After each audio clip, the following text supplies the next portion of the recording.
kedua. Kali ini ada aku, Alvan, dan juga Kak Jaslyn yang bakal memandu mentorship kita hari ini, dan kita bakal bicara tentang tahapan seleksi selanjutnya nih setelah teman-teman udah selesai mengisi aplikasi ISMA. Boleh lanjut ke slide selanjutnya? Nah, first of all, we'd like to congratulate you guys yang udah berhasil untuk submit aplikasi ISMA. Selamat, kalian udah berhasil ngerjain esai, udah berhasil nyiapin semua berkas-berkas yang kita tahu pasti teman-teman ada yang mengalami ujian mungkin dalam mengerjakan berkas dan juga esai-esainya, dan juga sekarang adalah saatnya teman-teman lanjut ke tahap selanjutnya, yakni ada pengisian CV. Jadi teman-teman jangan lupa untuk segera isi CV di aplikasi ISMA, karena itu juga termasuk penting dan masuk ke dalam penilaian juga untuk dari pihak ISMA menyeleksi kalian dari pengalaman kalian. Nah, selain ada CV, di tahap selanjutnya ini juga ada sesuatu nih, yang ini adalah topik bahasan kita hari ini. Boleh ke slide selanjutnya. Nah, jadi sekarang apa? Di sini kita akan membahas tentang survei kebinekaan ISMA 2023. Teman-teman semua pasti udah mendapatkan email mengenai proses dari survei kebinekaan seleksi beasiswa ISMA 2023, dan di sana juga sudah dijelaskan bahwa jadwal survei kebinekaan ini akan dilaksanakan hari Senin dan Selasa nanti tanggal 13 dan 14 Maret, dan jam pelaksanaannya itu jam 8 sampai jam 4 sore. Dan nanti teman-teman akan di-assign entah di hari Senin atau di hari Selasa sesuai dengan isi email dari kawan-kawan nantinya. Boleh lanjutnya. Nah, ini dia. Apa itu sih survei kebinekaan ISMA 2023? Jadi survei kebinekaan ini guys, ini adalah kumpulan soal yang membahas tentang pertanyaan-pertanyaan yang berkaitan dengan pengetahuan kebangsaan dan juga kenegaraan kita sebagai calon penerima beasiswa dari pemerintah Indonesia. Jadi pasti dong pemerintah Indonesia memberikan beasiswa, dan pasti butuh untuk tahu nih pengetahuan kita tentang kebangsaan, kebinekaan, dan juga kenegaraan kita terhadap Negara Kesatuan Republik Indonesia. Kemudian tujuan dari survei kebinekaan itu apa sih? Nah, kita lihat di slide selanjutnya. Jadi, tujuan dari survei kebinekaan yang akan dilangsungkan besok itu adalah untuk memastikan bahwa mahasiswa memiliki pemahaman mengenai aspek kebinekaan dan juga kebangsaan. Kemudian, tujuan yang selanjutnya adalah untuk menghindari paham radikalisme. Jadi, ini seperti bentuk program dari pemerintah. Selain memberikan berbagai program melalui Kampus Merdeka, tapi pemerintah juga memastikan bahwa mahasiswa yang mendapatkan kesempatan untuk berpartisipasi dalam program Kampus Merdeka ini memiliki pemahaman yang luas mengenai bagaimana sih cara kita hidup sebagai warga negara Indonesia yang sangat diverse dan juga menjunjung tinggi nilai Bhinneka Tunggal Ika ini. Nah, boleh kita lanjut ke slide selanjutnya. Nah, ini adalah beberapa hal yang penting untuk teman-teman perhatikan dalam pelaksanaan survei kebinekaan. Yang pertama adalah username dan password. Nah, teman-teman pastikan kalau kalian udah mendapatkan username dan juga password melalui portal ISMA ya, guys. Jadi melalui portal ISMA nanti kalian bakal dapat apa sih username kalian dan juga password yang bisa kalian gunakan untuk login di aplikasi dari computer based test untuk melaksanakan survei kebinekaan ini. Kemudian selanjutnya teman-teman pastikan untuk menggunakan laptop atau PC yang memiliki sistem operasi Windows. Jadi survei kebinekaan ini hanya bisa dilakukan melalui laptop atau PC dengan sistem operasi atau sistem komputer Windows dengan minimal sistem operasinya Windows 7. Jadi kalau teman-teman misalkan sistem operasi laptopnya entah itu Linux atau Ubuntu atau Mac, itu tidak bisa digunakan untuk survei kebinekaan. Jadi kalau misalnya teman-teman tidak punya laptop PC atau Windows, sedangkan punyanya sistem operasi lain, bisa dipersiapkan dari sekarang, tapi pinjam dari keluarga, kerabat, atau teman, atau siapapun itu, pastikan minimal Windows 7 ya guys, untuk melaksanakan survei kebinekaan ini. Kemudian, hal penting lainnya adalah teman-teman harus menginstal aplikasi yang namanya CBT ANA Exam Browser. Jadi untuk pelaksanaan survei kebinekaan ini, kalian akan menggunakan aplikasi Exam Browser. Itu adalah menggunakan aplikasi yang memang digunakan untuk computer based test, dan juga kalian bisa menginstal aplikasi itu melalui link yang sudah disediakan, entah itu dari portal ISMA atau yang sudah dikirim ke email kalian masing-masing. Kemudian, yang selanjutnya adalah teman-teman harus mengerjakan survei kebinekaan ini secara mandiri. Ini harus diingat ya guys, tidak boleh didampingi orang lain, karena pada saat kalian melaksanakan tes kebinekaan itu, kamera dan juga mikrofon harus dinyalakan. Jadi pastikan laptop atau PC yang kalian gunakan untuk survei kebinekaan itu kamera dan juga mikrofonnya bisa bekerja, karena itu harus aktif pada saat proses pelaksanaan tesnya. Kemudian selanjutnya teman-teman, karena tadi udah dikasih tahu bahwa kamera itu akan hidup pada saat proses survei kebinekaan ini, jadi pastikan kalian berpakaian rapi dan sopan selama mengerjakan tesnya.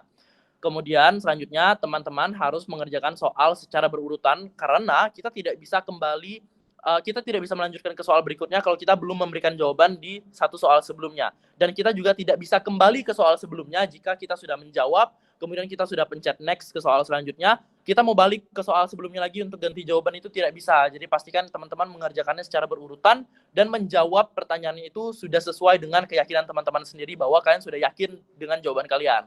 Selain yang sudah tertulis di sini juga tips lainnya atau hal important lainnya yang teman-teman harus pahami adalah pastikan kualitas jaringan internet yang teman-teman gunakan itu yang terbaik lah pokoknya. Kalau misalkan mau ngerjakan di kafe, pastikan kafenya ketemu yang bagus, atau kerjakan di kampus mungkin kalau misalkan teman-teman yang tidak punya wifi di rumah, atau kalau pakai kuota pastikan kuota kalian cukup karena ini pakai internet kan tesnya, jadi jangan sampai terputus di tengah jalan. Oke, kita lanjut ke slide berikutnya. Nah, jadi di sini adalah petunjuk instalasi aplikasi CBT ANA itu. Jadi teman-teman bisa unduh dulu aplikasinya di tombol unduh untuk Windows di link yang telah disediakan yang akan dikirimkan pada nantinya. Kemudian setelah itu nanti yang akan kalian download itu adalah file yang berbentuk zip. Nah, jadi teman-teman akan harus untuk mengekstrak file zip itu terlebih dahulu.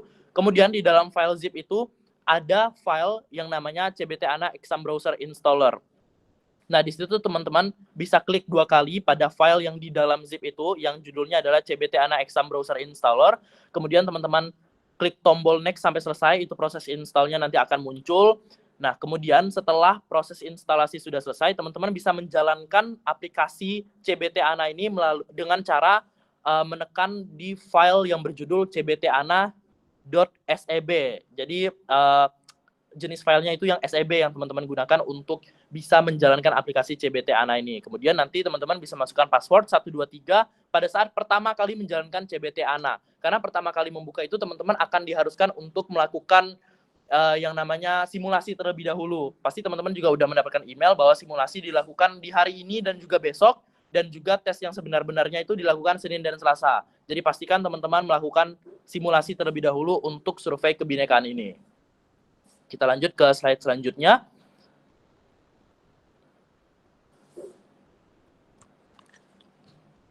Nah, kemudian apa aja sih kendala teknis yang bisa terjadi pada saat teman-teman mengerjakan survei kebinekaan ini? Jadi beberapa contohnya itu misalkan ada respons yang tidak bisa complete request. Nah, itu tuh terjadi karena bisa jadi spesifikasi perangkat atau sistemnya itu tidak kompatibel untuk menjalankan aplikasi Safe Exam Browser ini. Jadi seperti yang tadi sudah dijelaskan, teman-teman harus menggunakan laptop atau komputer dengan sistem operasi Windows dan minimal Windows 7. Kemudian kalau misalkan muncul respons dokumen contains no data, itu artinya terjadi kesalahan karena koneksi internet yang tidak stabil. Jadi teman-teman bisa keluar dulu dari aplikasi Exam Browser-nya. Jadi nanti di pojok kanan bawah itu bakalan ada tombol buat teman-teman bisa keluar dari aplikasi, dan pastikan seperti yang tadi udah kita sebutin di awal bahwa koneksi internet teman-teman itu sudah baik, jadi tidak akan ada terdapat kendala-kendala seperti ini. Kemudian kendala selanjutnya bisa jadi nanti ada loading dan juga tidak ada respons dari aplikasi. Nah, itu bisa terjadi karena traffic penggunaan yang sedang tinggi. Karena dari program Kampus Merdeka lainnya yang baru mengadakan seleksi bulan lalu, itu juga terjadi hal yang sama di aplikasi karena traffic yang tinggi. Jadi teman-teman bisa bersabar dan menunggu untuk mencoba kembali, karena pastinya tim dari Kampus Merdeka pasti akan memperbaiki kesalahan-kesalahan teknis yang berhubungan dengan traffic yang tinggi itu. Kemudian kita lanjut ke slide selanjutnya. Nah, slide selanjutnya ini bakal dijelasin sama Kak Jesslyn. Silakan Kak Jesslyn. Oke, jadi ini kita masuk ke tanya jawab yang ini tuh aku dapat dari website Kampus Merdeka juga. Jadi ini langsung dijawab dari admin Kampus Merdeka. Yang pertama ini masih membahas tentang laptop dan sistem operasi seperti yang sudah Alvan jelasin sebelumnya. Jadi jawabannya nggak bisa ya kalau teman-teman punya laptop yang menggunakan sistem operasi selain Windows minimal Windows 7, karena memang aplikasi itu bisa dijalankan cuma di Windows. Terus apakah bisa dikerjakan lewat handphone? Itu jawabannya tidak bisa, karena memang harus menggunakan laptop dengan minimal Windows 7. Kemudian kalau misalnya saat mengerjain tes terus keputus di tengah-tengah karena masalah internet atau koneksi atau hal lainnya, itu harus gimana nih? Jadi dari pihak Kampus Merdeka menjelaskan kalau misalnya hal tersebut terjadi, teman-teman bisa login kembali dan melanjutkan tes dengan sisa waktu yang tersedia, seperti yang teman-teman tinggalin pas internetnya bermasalah atau pas laptopnya mati. Itu bisa lanjut ke slide berikutnya.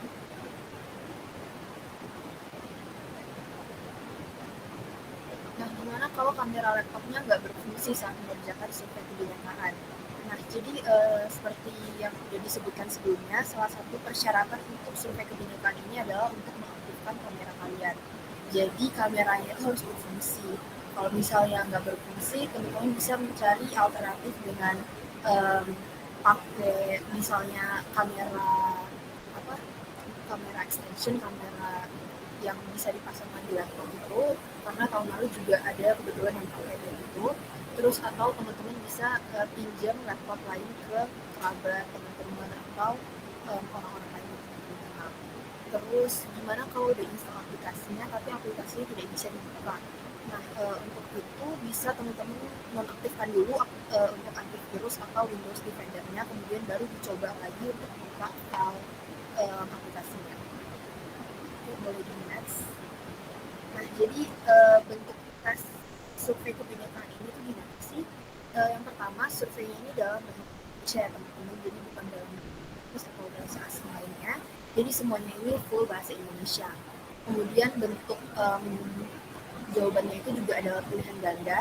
Jadi semuanya pilihan ganda, nggak ada esai, nggak ada misalnya tanya jawab yang kalian harus ngomong gitu, itu nggak ada. Jadi semuanya pilihan ganda sebanyak 30 soal.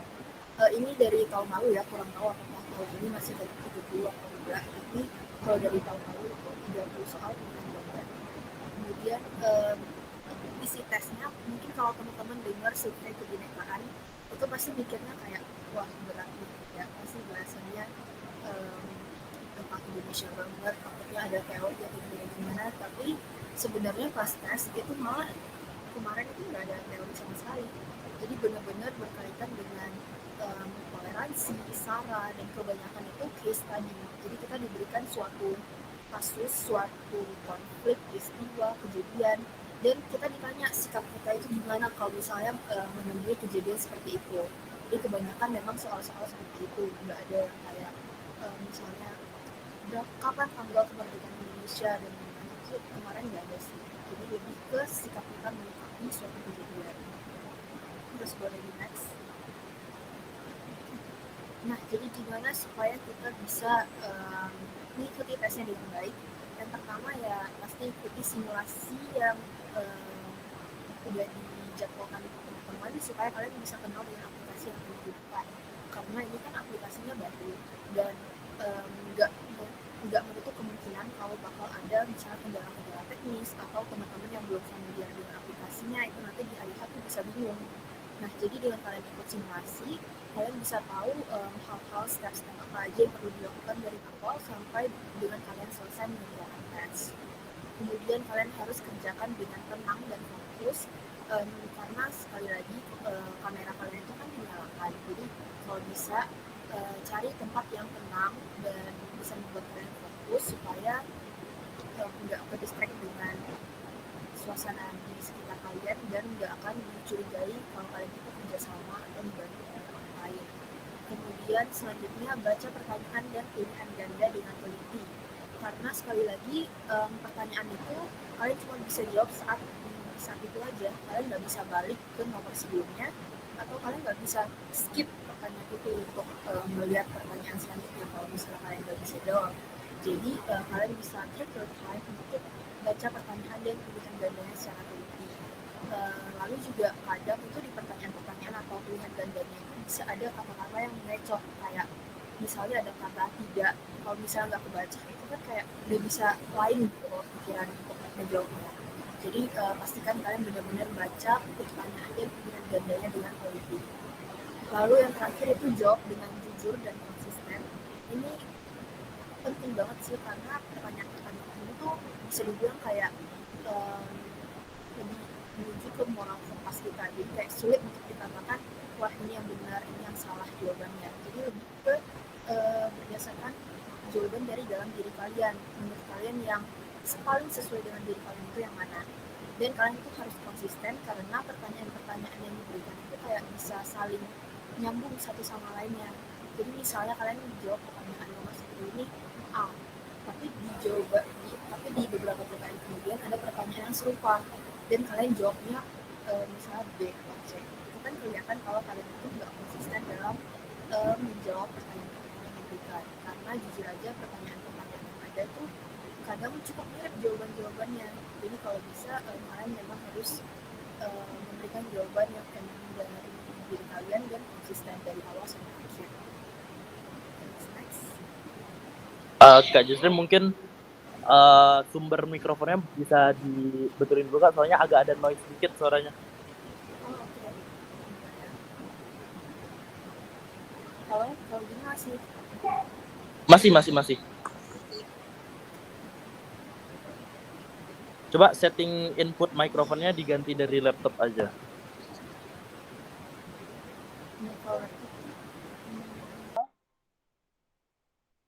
Udah jelas ya? Coba. Udah. Oke, sorry ya. Berarti dari tadi suaranya kayak ribut-ribut gitu. Kedengaran cuma ada noise ya. Tapi kedengaran. Oke. Nah, sekarang kita masuk ke contoh soal. Di sini kami udah nyiapin beberapa contoh soal yang cukup mirip dengan soal-soal di tahun sebelumnya. Jadi kayak yang ini yang pertama, ada pertanyaan, setelah program beasiswa ini diberikan, ada lowongan pekerjaan di Indonesia untuk Anda berkontribusi kepada Indonesia. Apa yang akan Anda lakukan? Pilihan pertamanya itu adalah mengambil tawaran pekerjaan di Indonesia untuk cepat berkontribusi. Yang kedua, melanjutkan studi di luar negeri untuk bekal nanti. Dan yang ketiga, mengambil tawaran pekerjaan di luar negeri. Nah, kayak jawaban-jawaban ini kan kayak nggak ada yang kedengarannya salah banget, cuman ya pasti ada salah satu yang paling sesuai gitu. Nah, mungkin dari teman-teman di sini bisa tolong bantu dong kasih jawaban kalian kira-kira yang sesuai, yang tepat itu menurut teman-teman yang mana? Boleh dibantu jawab. Yang kita anggap yang sebelah kiri itu A, yang di tengah itu B, dan yang paling kanan itu C. Menurut teman-teman jawaban yang sesuai itu yang mana?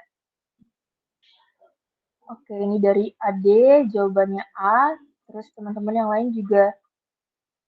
Oke, ada yang jawabannya A, ada yang jawabannya B. Oke. Oke, A dan B. Nah, oke. Nah, kalau ini ya, sejujurnya kalau dari aku pribadi, jawabannya itu adalah A, karena sesuai dengan objektif dari ISMA sendiri dan LPDP. Jadi kita setelah diberikan waktu untuk studi, itu memang kita harus kembali ke Indonesia dulu untuk berkontribusi. Apalagi kalau misalnya LPDP itu kan memang harus langsung kembali ke Indonesia.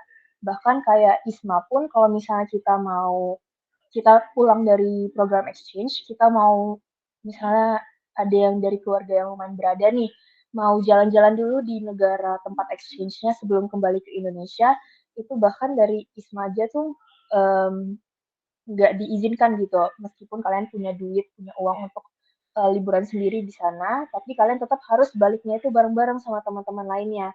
Jadi dari ISMA itu memang sudah menekankan kalau selesai programnya ya kembali dulu ke Indonesia.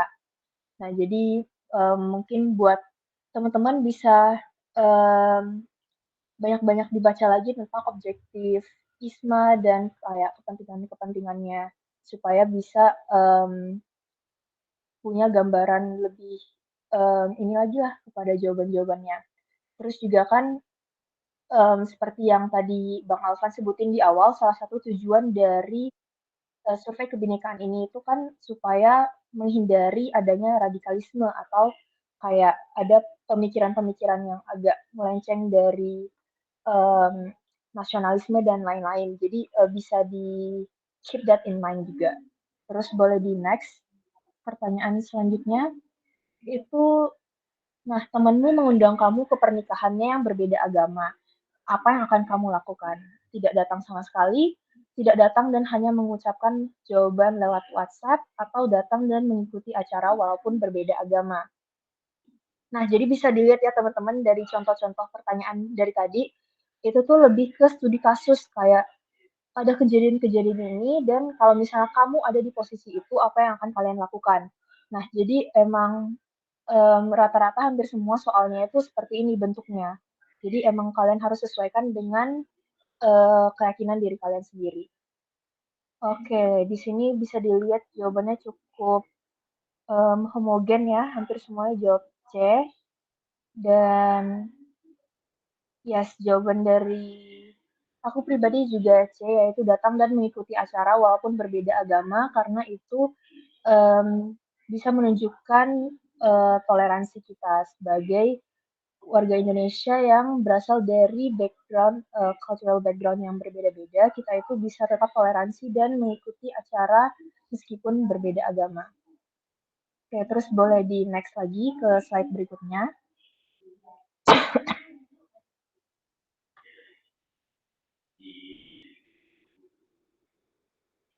Oke, terus ini soal berikutnya, kalian punya teman dekat dengan agama minoritas dan dia diperlakukan tidak adil oleh staf di PU. Apa yang akan kalian lakukan? Yang pertama, memarahi stafnya, membiarkan saja karena bukan urusan agama kita, atau menegur stafnya.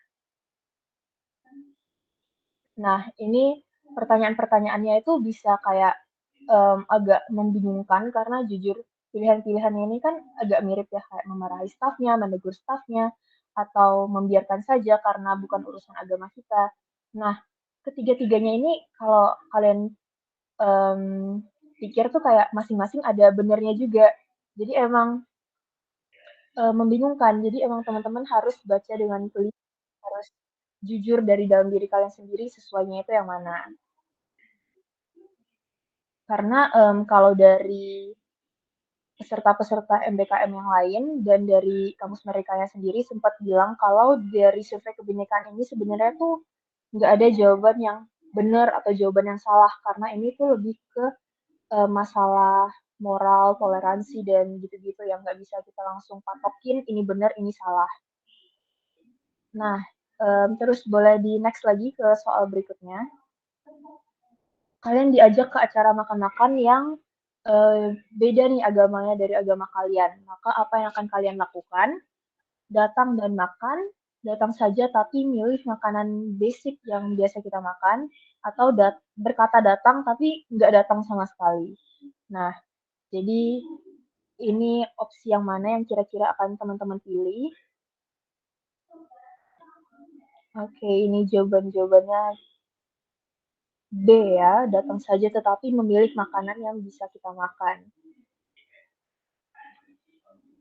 Oke, boleh di next.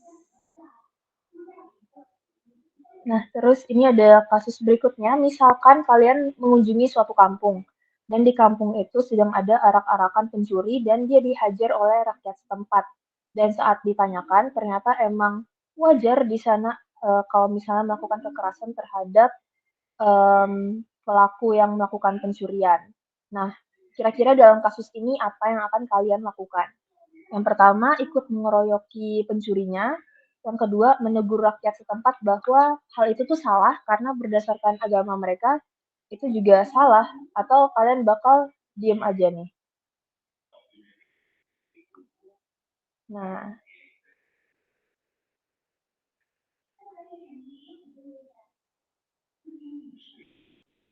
oke, kebanyakan di sini itu um, menjawabnya B, tapi mungkin aku bakal coba kasih sedikit perspektif terkait jawaban yang B ini.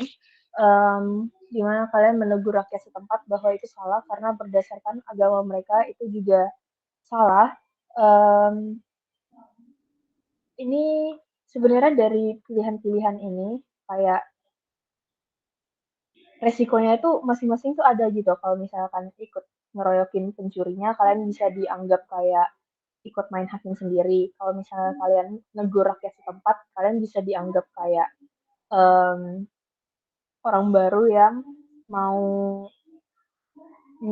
apa ya istilahnya kayak mau menegur orang yang memang udah lama di sana. Kalau kalian diem aja, kalian bisa dianggap kurang empatinya. Nah, jadi semua pilihan-pilihan di sini itu kayak masing-masing ada benar ada salahnya gitu loh. Jadi emang bisa dilihat dari soal-soal sebelumnya juga, ini nggak bisa yang kita langsung bilang jawaban yang ini tuh yang paling benar, jawaban ini tuh yang paling salah. Jadi memang kembali lagi itu kembali ke diri kalian dan ingat kalian tuh harus konsisten dari awal sampai akhir karena dari soal pertama yang kita kasih sebagai contoh di sini sampai yang paling akhir itu kan kasusnya bisa dibilang cukup mirip lah ya masalah-masalah toleransi, perbedaan, perbedaan agama, perbedaan pola pikir dan sebagainya. Jadi kalian harus konsisten dari awal sampai akhir. Kalau misalnya dari awal kalian udah bilang kalian bakal menegur, maka di soal berikutnya kalau misalnya kalian ketemu lagi dengan soal yang mirip-mirip gini,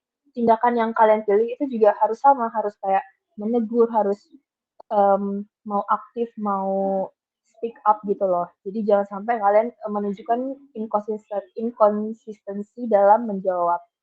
Terus boleh di next. Oke, jadi tadi itu soal terakhir. Semoga contoh-contoh soal yang diberikan itu bisa memberikan bayangan buat teman-teman kira-kira soal yang akan kalian hadapi itu seperti apa. Dan good luck on your survei kebinekaan yang akan dilaksanakan di hari Senin dan Selasa. Kalau teman-teman ada yang punya pertanyaan terkait survei kebinekaan ini dan yang udah kami jelasin sebelumnya, bisa bantu untuk raise hand atau ditanyain pertanyaannya di chat box juga.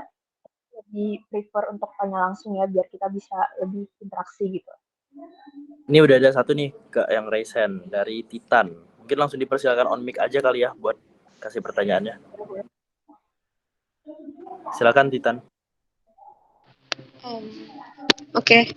Am I audible? Yes. Oke. Jadi untuk pertanyaan di tes kebinekaan ini, aku ada dapat info kalau dari alumni yang sebelumnya, kalau tesnya itu kan ini kan menguji tentang perspektif kita terhadap beberapa hal, kayak misalnya kita dikasih situasi atau keadaan dan gimana reaksi kita terhadap situasi-situasi tersebut. Terus apakah kita di sini ini harus bersikap netral? Dalam artian kita tidak terlalu memihak atau condong ke sisi manapun gitu. Tapi kalau dilihat dari contoh soal yang terakhir, itu kan gimana ya? Kayak tricky juga. Jadi apakah kita itu harus benar-benar pilih jawaban yang sekiranya tuh nggak memihak kemana-mana gitu. That's all. Thank you. Boleh dibantu jawab mungkin dari Bang Alvan dulu. Kalau dari aku dulu ya, kalau misalkan ada ketemu soal yang tricky yang jawabannya apakah kita harus memihak atau lebih baik kita netral. Kalau misalkan kalau ini pandangan pribadi aku ya, karena tadi yang udah Kak Jesslyn jelasin juga bahwa dalam survei kebinekaan ini memang tidak ada jawaban yang benar dan tidak ada yang jawaban yang salah, tapi semuanya dari perspektif masing-masing. Kalau perspektif aku pribadi, kalau kita ketemu soal yang tricky kayak gitu jawabannya, kalau aku pribadi aku akan menempatkan diri aku di mana aku akan membela yang benar. Nah, membela yang benar ini, tapi pastinya dengan catatan kita tetap menjunjung nilai-nilai kesopanan, kita tetap menjunjung nilai kesusilaan, dan kita juga tetap menjunjung nilai toleransi yang digaungkan oleh Indonesia sebagai negara yang beragam sesuai dengan nilai-nilai Bhinneka Tunggal Ika. Nah, dan juga kalau misalkan bingung, soalnya tricky, kita harus membela yang mana, aku juga pasti akan melihat lebih ke kita membela yang benar pastinya. Tapi dengan catatan tadi, cara kita membela itu juga itu harus kita perhatikan. Contoh kayak misalkan tadi soal yang ada teman yang merupakan pengikut agama minoritas kemudian dimarahkan oleh staf TU misalkan. Di situ kan tadi ada pilihan antara apakah kita harus memarahi stafnya atau kita tidak ikut campur yang dalam arti itu adalah netral, atau misalkan kita justru harus menegur stafnya. Nah, itu kan agak tricky kan, apakah kita harus membela teman kita atau kita harus netral aja, kita tidak perlu berpendapat. Dan juga yang bagian membela teman kita ada dua pilihan lagi, apakah kita harus membelanya dengan cara memarahi staf itu, kan kalau kita pikir oh iya benar juga kita harus marahin supaya lebih tegas, supaya tujuan kita langsung tersampaikan, atau kita menegur saja staf itu. Kalau aku pribadi, aku akan pilih untuk menegur stafnya, karena di satu sisi aku tetap membela temanku yang merupakan agama minoritas ini yang sudah didiskriminasi misalkan dari staf TU itu, tapi di sisi lain aku juga tetap aku tetap menjunjung nilai kesopanan dan juga kesusilaan. Nah, jadi di situ sih cara kita bisa mempermainkan gimana jawaban kita tetap tetap di jalur yang kita mendukung yang kebenaran, tapi tetap caranya itu jangan sampai menggunakan cara yang radikal. Itu sih kalau dari aku. Kalau dari Kak Jesslyn kalau ada tambahan silakan Kak. Menurut aku sama sih kayak Alvan tadi, kayak pokoknya diingat-ingat aja kembali nilai-nilai yang ada di Indonesia, yang ditanamkan di Indonesia itu seperti apa, dan diterapkan aja di jawaban kalian. Oke, terus Alright. Thank you, Kak. Mas udah jelas belum jawabannya? Atau masih ada yang mau ditanyain lagi? Udah jelas banget. Oke. Terus dari yang lain ada yang masih punya pertanyaan?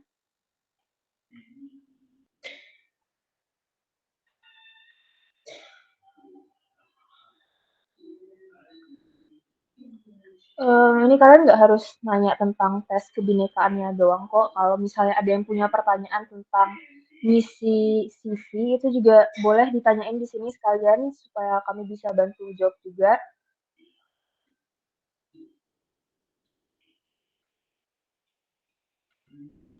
Oke, boleh. Ini Angelin, silakan. Halo, suaranya kedengaran nggak? Kan? Oke. Izin nanya soal yang CV itu kan ada section yang soal additional information. Terus itu disuruh tulis maksimal 250 words. Kira-kira tuh apa aja sih yang bisa dimasukin di additional information?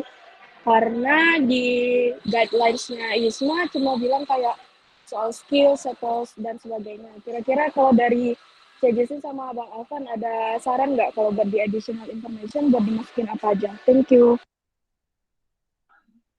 Oke, thank you pertanyaannya. Kalau untuk additional information, tahun lalu itu aku nulisnya lebih kayak summary di CV kita pada umumnya sih, lebih overall kita ini misalnya personality-nya itu seperti apa, terus misalnya tambahan-tambahan kecil kayak excited untuk belajar hal baru dan lain-lain. Jadi lebih kayak hal-hal umum yang bakal kalian temuin di summary untuk CV sih kalau dari aku. Kalau dari Bang Alvan gimana?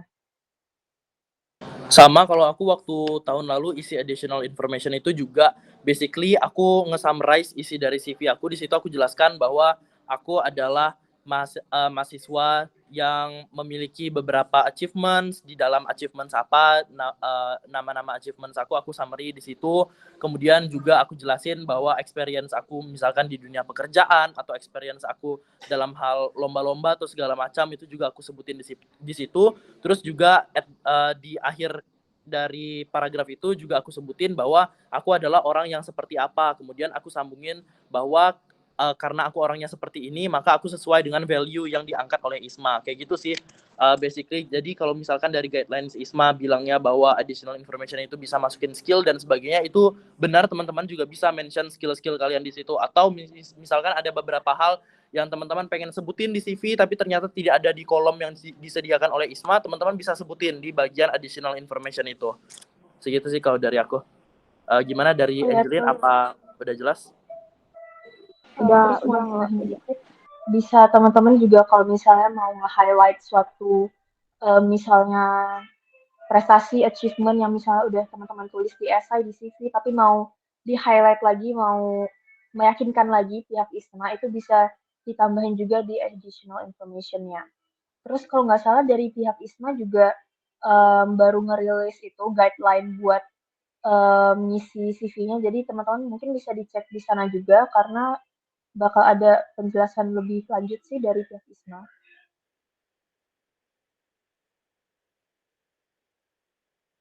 Apa teman-teman yang lain ada lagi yang mau mengajukan pertanyaan? Kalau ada langsung aja angkat tangan. Oke, kita ada 2 nih. Yang pertama Zain dulu, silakan Zain. Setelahnya nanti kita ke Hans ya. Baik, terima kasih. Saya mau bertanya mengenai tentang CV tadi. Jadi perbedaan antara additional information dengan personal summary and objective itu sebenarnya apa ya, Bang? Lalu kayak bagusnya kita isi di personal summary dengan objektif tuh kayak gimana gitu? Terima kasih. Oke, dari aku dulu kali ya. Kalau misalkan bedanya additional information sama summary, sesuai yang di guideline tadi, teman-teman kalau di additional information bisa jelasin kalau tips dari aku ya, kalau tahun lalu additional information itu ada atau enggak aku lupa. Mungkin nanti Kak Jaslyn bisa jawab kalau misalkan Kak Jaslyn ingat. Tapi kalau misalkan tahun ini, kalau misalkan ada 2 kolom additional information sama personal summary, itu teman-teman di personal summary, teman-teman bisa summary CV-nya kayak gimana, mungkin, dan di additional information teman-teman bisa sebutin hal-hal yang tidak tersebutkan di CV-nya, misalkan kayak skill-skill apa yang teman-teman miliki, atau misalkan ada satu experience yang teman-teman pengen banget sebutin tapi ternyata di CV sudah tidak sempat untuk disebutkan karena kolomnya tidak cukup atau tidak disediakan kolomnya. Nah, di situ teman-teman bisa sebutin di additional information. Jadi sesuai dengan namanya, informasi tambahan. Jadi kira-kira apa sih informasi dari teman-teman ini yang pengen teman-teman kasih tahu ke Isma, entah teman-teman ini orangnya seperti apa, atau misalkan teman-teman ini passionate terhadap apa, tapi kan kita passionate terhadap sesuatu kan tidak ada tuh di dalam kolom CV-nya. Nah, teman-teman bisa jelasin di additional information itu. Jadi kalau dari aku itu sih secara basic perbedaan dari additional information sama summary. Oke, Bang Alvan, ini aku baru ngeliat si guide CV ISMA tahun ini, dan ternyata tuh ada yang beda dari tahun lalu. Kalau tahun lalu tuh kita nggak ada yang personal summary dan objektif, jadi kita cuma ada additional information, di mana di sana kita diminta untuk nulis informasi tambahan kayak skill tadi. Cuman di tahun ini ternyata ada update, jadi di personal summary itu kita harus menuliskan yang kayak tadi yang udah di-mention. Terus di additional information ini kita diminta untuk provide information tentang diri kalian yang mungkin berkaitan dengan isu-isu atau permasalahan yang pernah kalian hadapi. Misalnya, apakah kalian pernah masuk rumah sakit, terus apakah kalian sedang ada medication, terus apakah kalian punya academic or non-academic issues sebelumnya. Jadi di tahun ini agak beda sih di kolom itu. Jadi bisa teman-teman sesuaiin aja sama yang udah diminta sama Isma.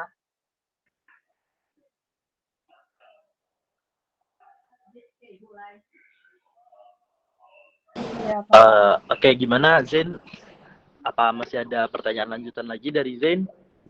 Tidak, Bang dan Kak. Terima kasih. Oke, terus tadi selanjutnya selain Zain tadi ada Hans juga yang angkat tangan. Silakan Hans untuk mengajukan pertanyaan. Oke, terima kasih Bang, Abang dan Kakak. Jadi saya mau tanya, di bagian CV itu kan yang kolom paling bawah itu yang terakhir itu ada namanya reference. Reference itu maksudnya itu kita isi apanya ya? Dan kalau satu lagi, kalau ada kolom tertentu yang kita kayak nggak perlu, itu dikosongkan saja ya, gitu ya. Terima kasih. Oke, kayaknya pertanyaan Hans juga related sama pertanyaan dari Michael ya yang dikirim di kolom chat. Pertanyaannya tadi, kolom section referee lebih baik diisi kontak wakil dekan atau dosen PA ya. Kalau di website kan silakan isi referee yang contactable, dan sebenarnya saya lebih sering komunikasi sama dosen PA. Jadi mirip-mirip lah ya pertanyaannya sama Hans. Mungkin bisa kita langsung jawab dua-duanya aja kali ya Kak Jaslyn. Oke, kalau misalnya untuk referensi itu seperti di Guide ISMA, itu memang diminta orang-orang yang bisa memberikan informasi atau bisa memberikan referensi tentang kalian. Jadi orang-orang ini harus di luar dari keluarga kalian, dan contohnya itu seperti dosen PA kalian, misalnya kalian juga punya, misalnya kalian pernah magang, itu juga bisa supervisor intern kalian, atau kalian ikut organisasi, itu bisa juga sama ketua organisasi kalian, kepala departemen kalian, atau dosen pembina organisasi kalian. Jadi orang-orang yang pernah bekerja sama dengan kalian, kenal sama kalian, dan bisa memberikan referensi tentang kalian. Dan sesuai dengan yang diminta oleh ISMA adalah orangnya bisa dihubungi, karena di sana juga kalian perlu menuliskan kontak-kontak orang tersebut. Jadi sebaiknya yang memang lebih kenal dan memang bisa dihubungi. Kalau di kasus Michael itu lebih baik dosen PA sih menurut aku. Kalau dari Bang Alvan ada tambahan? Sama sih kalau dari aku, sesuai dengan namanya kan referee dan juga diminta kontak, itu adalah orang-orang yang menurut kalian bisa ditanya lebih lanjut informasinya tentang kalian, dan kalian bisa percaya sama orang itu bisa memberikan informasi yang pastinya baik-baik dong tentang kalian. Kalau aku sendiri tahun lalu itu orang-orang yang aku kasih sebagai referee itu adalah ada satu dosen yang aku pernah ada project dengan beliau. kemudian ada satu lagi atasan aku di organisasi di luar kampus, dan satu lagi itu adalah atasan aku di organisasi di kampus. Nah, jadi itu sih yang aku kasih kontaknya untuk sebagai referee. Dan teman-teman bisa pastiin kalau misalkan orang-orang yang kalian kasih sebagai referee ini pastinya bukan anggota keluarga seperti yang udah Kak Jesslyn bilang tadi, sama pastikan orang-orang ini memang bisa dihubungi, karena kan memang dikasih kontaknya takutnya dihubungi Isma untuk ditanya lebih lanjut tentang teman-teman ini orangnya seperti apa, kayak gitu. Gimana dari Hans sama Michael, apakah udah cukup menjawab pertanyaan kalian atau ada pertanyaan lanjutan lagi?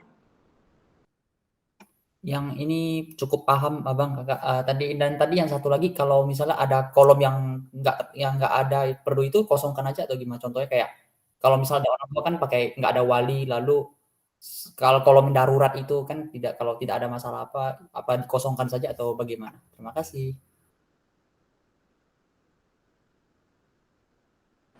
Kalau dari aku ya, kalau misalkan kolom-kolom kayak gitu lebih baik diisi aja, apalagi kalau misalnya kayak kontak darurat segala macam, kan kita nggak tahu tuh di masa depan nanti kayak gimana, dan lebih baik ya isi aja lah, kan bukan artinya kita merasa bahwa tidak akan terjadi apa-apa jadi kita tidak mau isi kontak darurat, tapi ya kalau diisi kan lebih baik. Tapi kalau misalkan ada kolom-kolom di CV, misalkan kayak pengalaman organisasi, misalkan teman-teman tidak punya pengalaman organisasi dan mau dikosongkan, ya mau gimana lagi kalau misalkan memang tidak ada yang bisa diisi. Tapi kalau untuk kolom-kolom lainnya lebih baik diisi aja sih semuanya. Kalau menurut aku, kalau Kak Jesslyn gimana Kak? Iya sama, jadi kalau untuk yang emergency gitu sih sebaiknya diisi aja. Cuman untuk yang di luar itu kayak misalnya seperti yang Bang Alvan bilang, kayak organisasi atau misalnya publikasi atau skill, kalau misalnya kalian ngerasa skill kalian cuman ada 2 misalnya tapi dimintanya 3, kalian cuma ngisi 2 itu nggak apa-apa. Atau misalnya untuk bahasa asing, kalian cuma bisa bahasa Inggris, itu kolom yang lain nggak diisi juga nggak apa-apa. Cuman kalau diisi mungkin ada poin plusnya lagi dari pihak ISMA gitu.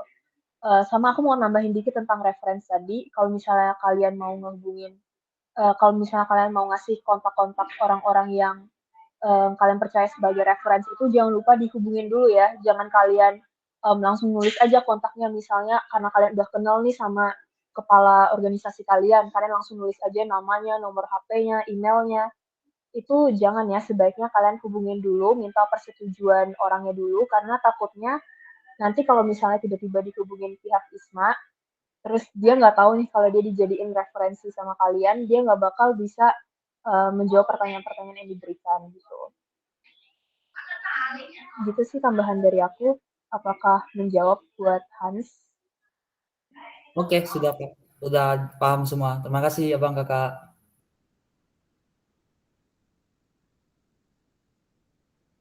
Ya, dari yang lain masih ada yang punya pertanyaan?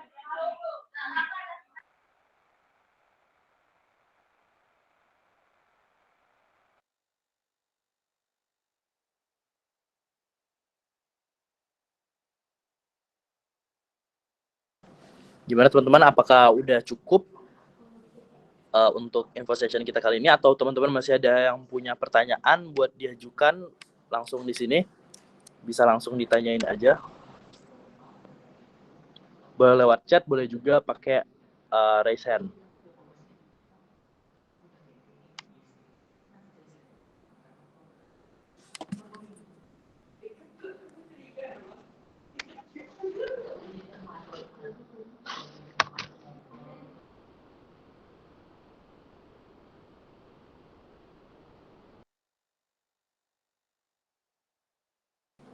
Kayaknya udah nggak ada lagi ya Kak yang mau nanya ya sepertinya. Ya kayaknya udah cukup jelas sih sesi kali ini. Oke, udah ada jempol dari Michael Clanley, artinya udah cukup kayaknya pertanyaannya. Mungkin langsung kita tutup aja kali ya Kak untuk info session kita kali ini tentang memahami gimana sih cara teman-teman bisa ace your test in survei kebinekaan. Tapi sekali lagi ini namanya survei kebinekaan, jadi teman-teman jangan jadikan beban, tetap enjoy aja ngerjainnya, apapun itu nanti seleksi ISMA tetap enjoy aja ngerjainnya, dan jangan sampai takut salah, tetap berpikir rasional aja dan jawab sesuai dengan logika dan juga sesuai dengan isi hati teman-teman. Dan nggak usah terlalu termakan berita simpang siur di luar sana yang ada yang bilang survei kebinekaan nggak dinilai, ada juga yang bilang survei kebinekaan ini dinilai dan mempengaruhi seleksi teman-teman. Apapun itu, entah dinilai atau tidak dinilai, pokoknya tetap lakukan yang terbaik dan pastinya tetap persiapkan yang terbaik sih kalau dari aku. Kalau dari Kak Jesslyn, ada nggak nih Kak kata-kata penutup sebelum kita tutup meeting kita hari ini?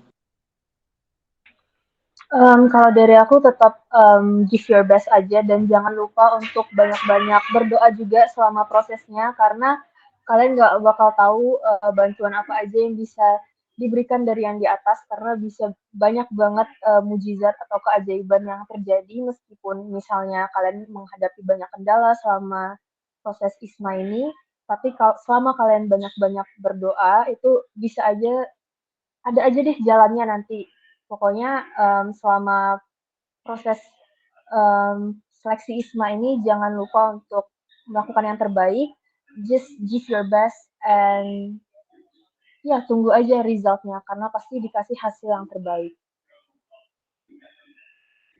Benar-benar. Thank you Kak Jesslyn untuk kata-kata penutupnya dan kayaknya kita tutup aja meeting kita hari ini. Terima kasih banyak buat teman-teman semuanya yang udah join dan good luck untuk survei kebinekaan hari Senin dan Selasa nanti. Jangan lupa teman-teman simulasi itu pastikan semuanya lancar.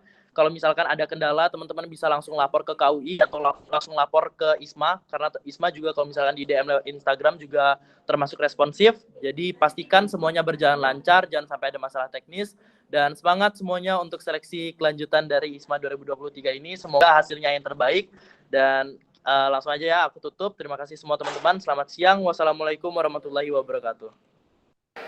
Waalaikumsalam warahmatullahi wabarakatuh.